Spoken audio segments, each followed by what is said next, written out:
I've seen Rings of Power. Obviously, it's not necessarily something that I watch generally. We did lend our support. Myself, Elijah, Sean, and Billy lent our support to kind of say to people, listen, if it's not your type of show and you want to protect the Peter Jackson Lord of the Rings franchise, that's fine. You can do that. You don't have to watch it, and you can support the Peter Jackson trilogy as much as you want. What we were trying to get behind was that is not a permission for you to now spew hate towards these new actors or these new filmmakers. There is room in Middle Earth for everyone. And if someone wants to come at it from a different angle and they want to do an animated version, or they want to do a German version, or they want to do Lord of the Rings in space, or any of these things, you just let people do it. And if you don't like it, that's fine. You don't like it. But that is not permission for you to shout and scream and rant and rave and all that kind of stuff. What I will say about the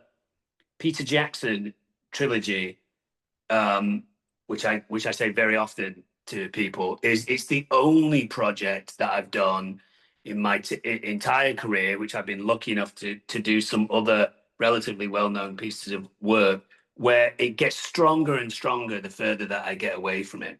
Everything else fades, which is really interesting. And big projects have faded over the years. Star Wars fades, X-Men fades, Lost fades. You can feel it fading, and maybe they bring it back in some other way, and it has a little bit of a moment, but it's gradually fading over time. Pete Jackson's Lord of the Rings trilogy went from being, when it came out in the cinema, went from being a great film that people seem to like, to a relatively quick kind of modern classic, to a classic, to an out-and-out Stonewall classic piece of benchmark cinema. And being involved in something like that kind of keeps you in this very exalted, very fortunate position of knowing that you're lucky enough to be part of the history of that medium. At some point, when you're telling the story of cinema, at some point you have to put a pin in Peter Jackson's Lord of the Rings trilogy and say, and then this happened, and to be involved in something like that is just an actor's dream come true. I mean, would you ever return as Mary in some kind of capacity? Has there ever been any talks at all?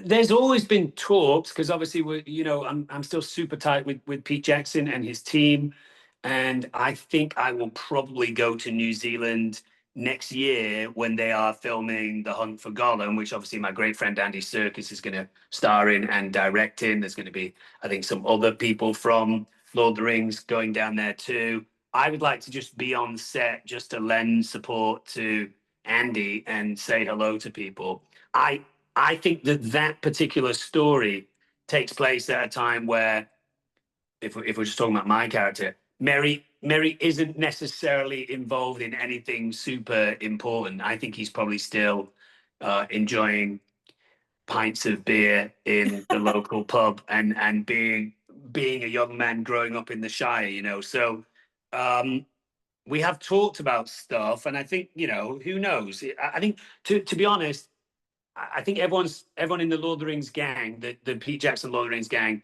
is putting a lot of faith behind this Gollum film, in the hopes that it shows that there's an appetite for people to want more Lord of the Rings stuff. And if that happens and the film is successful and people seem to have voted with their feet to say we would like to consistently go back to Middle Earth, I wouldn't be surprised if there's some Hobbit stories to tell. It's cozy, right? Why wouldn't you want some cozy stories?